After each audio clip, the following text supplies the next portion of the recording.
I'm not a big titles person, I mean, Right. but they do, they do, they resonate with people. They do. Yeah, So they give people context.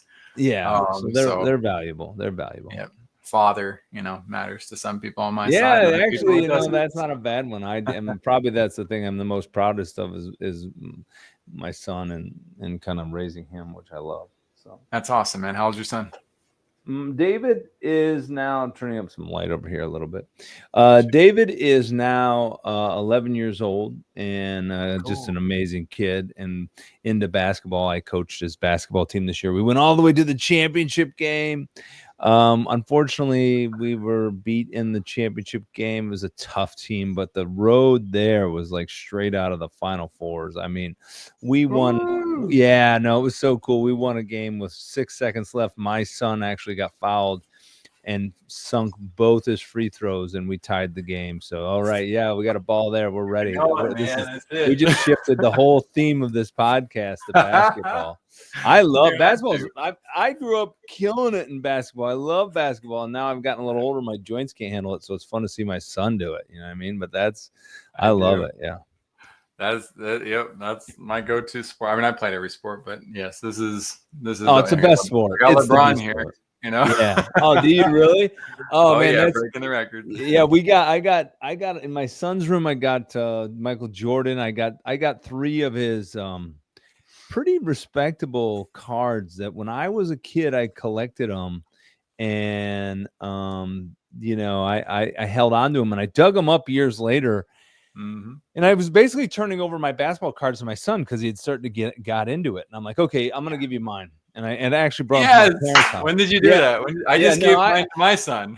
Yeah, no, he's it was 11. like, oh yeah, well, here's the fun part of it is like I did that, and this was like 2 or 3 years ago when he was just getting into it, and I opened them up and I found Dominique Wilkins and I found, Spud. I think I may have had a Spud Webb and a John Sally and all these big names.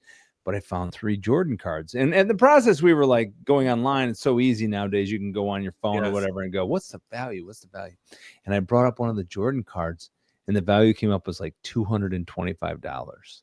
And I was like, oh, let me take that one and save it for when you're a little older. And now it's in a case and it hangs in his bedroom. But yeah, no, I'm such a fan of basketball. I'm such a fan of basketball. Oh, me too. Well, I'm born and raised San Antonio. Oh, really? Okay, yeah, you're a huge basketball fan. Oh, the whole San Antonio Spurs operation. Don't Robinson. There we go. There you go. Yeah. I grew up in the David Robinson era. Sean Elliott, David Robinson. Yeah. Now they're killing it again. But David Robinson, remember when he had the double roll socks? That was such a kind of like him thing. Like it was a little silly, but for him, he was so big it worked. But he used to roll that double roll on his socks. Yeah. Robinson was awesome, but the Spurs are a good team. I was a bad boy. I grew up in Detroit, so it was the bad boys. And in full, and an ironic twist of my life, I grew up fan of the bad boys. My brother's actually high school team got to play a game on the Pistons floor when they were playing in the Silverdome in Detroit. And so I got to sit down there and watch him play, and I was so enamored. And then afterwards watch a game. And of course the bad boys, 89, 90, they were epic. And so then full circle, my career brought me back. So this was, I don't know, this was a couple of years ago. This was a decade ago now, but I was working on a regular basis running into Joe Dumars, and then they had the 25th anniversary. So I got to meet Bill Laimbeer. I got to be in the same room as John Sally. I got the Rick Mahorn. I used to work with him directly. All the bad boys. I got to meet Isaiah Thomas. The only one I didn't meet was the most notorious is Dennis Rodman. He didn't show up at the 25th anniversary, and that was a kind of a bummer, but everyone else was there and it was so cool. So yeah, that's funny. That came full circle, but yeah, I'm definitely with you. I have a deep love. And yeah, you're kind of checking out my site there. And even I'd done some work with the Pistons recently, and that was that one piece with Sadiq Bey, who was there for like a second. These players move around quick nowadays sometimes. But yeah, so that was a fun full circle. That was a fun full circle. Yeah. I love it, and that's what I noticed. I was looking at these reels, and I was like, okay, you got clips with some serious rock stars in life, people who've really crushed it. These NHL players, NBA. You're it's not easy to gain opportunities in those circles. You got to be doing something. You got to be moving. You got to be making things happen. Go ahead. You got different thoughts. Yeah, no, I do think there's some there's some good fortune. I think it's a mix. I think it's like, man, I look at my life. I've been really blessed to your point. Like I have been blessed. I can't take a lot of credit for it. I do think I'm talented. I think I've been given some great gifts, but I've been blessed. But like, and I could go into this more. I don't know if you want to go jump down this rabbit hole of kind of some of my work in pro sports, but like, the story of the NHL, which was really my first lead into if you want to hear that story, I'll tell you the story of the NHL, how I kind of got my foot in the door. I'm following you because Dude, I don't know where we're going with this. I want to when we. We can wait. We can wait. I'll follow Well, your I'm lead. I'm just enjoying it. Like we Yeah, yeah. all of a sudden we. Sure. Well, let's bring you back for one, like that. I'd love to, because I was looking at this. It's like, okay, director, bio, and reel. You got these different promotions with Dodge Ram. You got people in here who are obvious like life heroes, like Noah Galloway, commercials for big companies and Animal Planet, and so again, I appreciate your humility on that. You're blessed and fortunate. I won't disagree with the blessing aspect, but I also won't downplay what it takes to produce that quality of work. What type of commitment is required, and so your whole process is inspire me, because the whole purpose of Vision Pros is to inspire visionary leaders, and really it's inspire people to a lot. I'm hoping a lot of people for the first time are like, you know what, I have a vision and I want to bring it to life. I also like the Detroit Pistons. I also have an 11-year-old son. I also would love to do work like that, or I'm working on my process. And the whole process is designed to inspire people to step into their own vision, to own it, to do it, to make it happen. So the whole story matters, Barry. Absolutely. Yeah, yeah. I mean, for me, your term vision is similar to my probably favorite term, which is dream, which I think they're Mm. two in the same. Your visions and your dreams are very similar. It's acting upon them. It's acting upon them in taking the risks and kind of the profound moments of like facing your fears to make them into a reality that is really the difference between someone having a vision and not having a vision. I mean, I have I've kind of gone through life haphazardly at some level, really, and that's the truth. I mean, my story starts, after college. I didn't really know what I wanted to do during college. I kind of followed what I understood, what my parents kind of projected on me, and what I understood maybe might be my path based on my upbringing. Because I grew up in the countryside of Michigan, literally in a pretty sheltered life, in a farm kind of home village esque. I say hybrid because we didn't have an active farm, but my mom had sheeps and we had chickens and ducks and Uh-huh. so it wasn't a working farm, but my mom grew up a farmer girl and she wanted to pass on some of that to us. But I grew up, super small town and pretty sheltered. And after college, I saved up $2,000. I had a car that I had paid off a Pontiac Grand Am, and I drove out to California, to Los Angeles, to kind of, I was with a dream in my pocket, literally. I think what I had on my side, and this to your point of if you have a vision, kind of how to act upon it.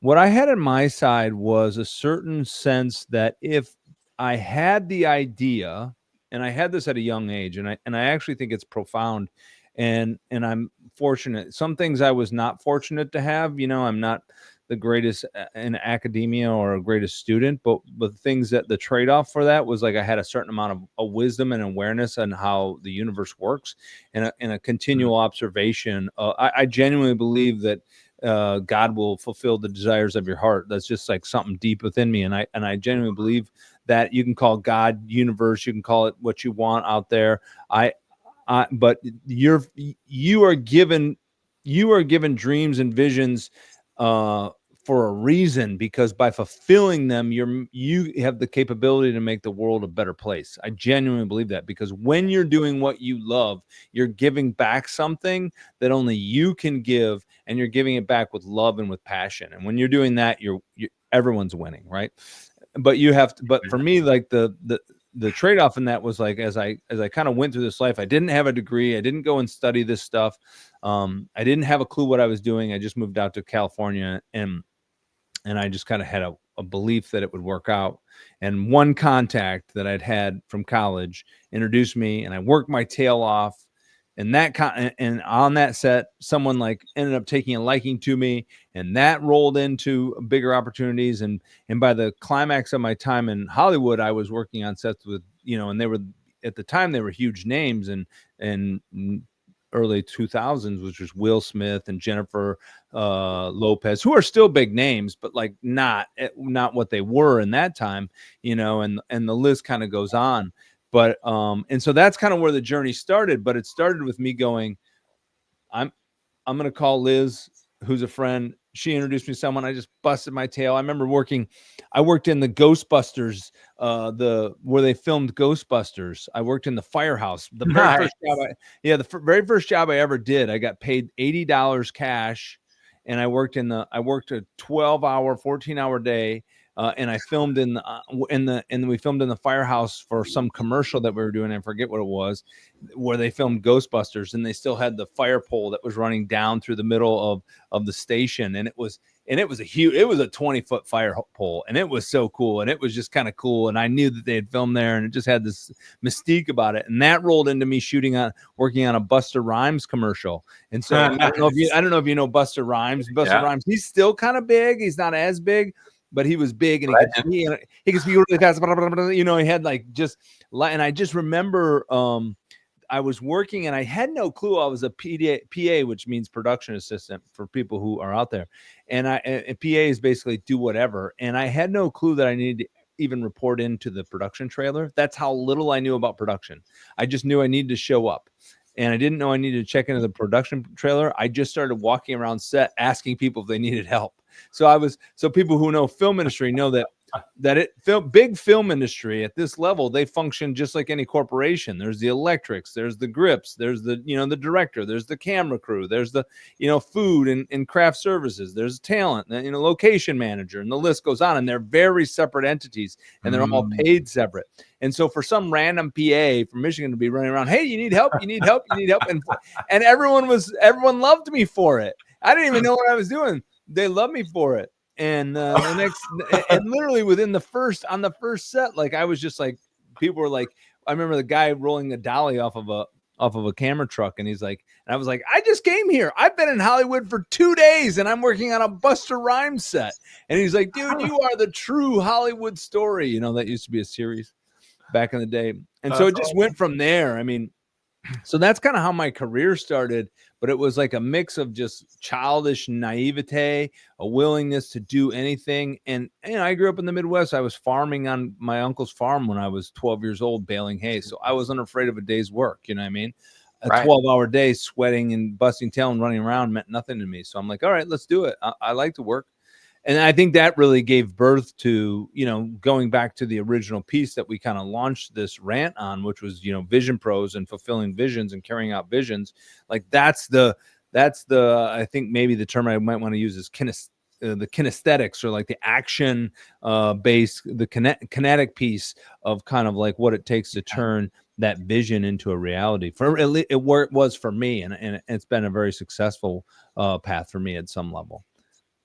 Oh, we just got a masterclass, visionaries, a huge one. I'm going to go back to the quote that I absolutely loved. You said, God will fulfill the desires of your heart. I think that's huge. And especially when you take action like you did, all of this hard work, grit, tenaciousness, the things that you were able to give, that you learn on the farm and then continue to sustain throughout your career, it led to this amazing opportunity. And you now got the book, The Unknown Adventurer. So we're going to look for that on shelves for sure. I'm sure we can probably find that online as well. So we'll put the link into it, and we might use this as an episode. In case we do, I'll end with our official outro.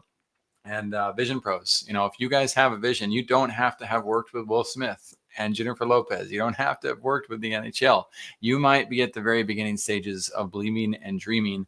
Top right-hand corner, you'll see the button that says Be Our Guest. Come and share with us what you're up to, and go check out Barry Walton and his book and what he's up to with Endless Media. He's got some amazing projects under his belt. We will see you all on the next episode. Thank you for being here today. I'm really happy that you tuned in to Vision Pros Live. I'm looking forward to seeing your reactions as these episodes continue to move forward. This is going to get more and more fun. We'll have more and more engagement as well. We'll invite people to participate in the show. And thank you for giving us your time and attention. Have an excellent time building out your vision and becoming a Vision Pro yourself.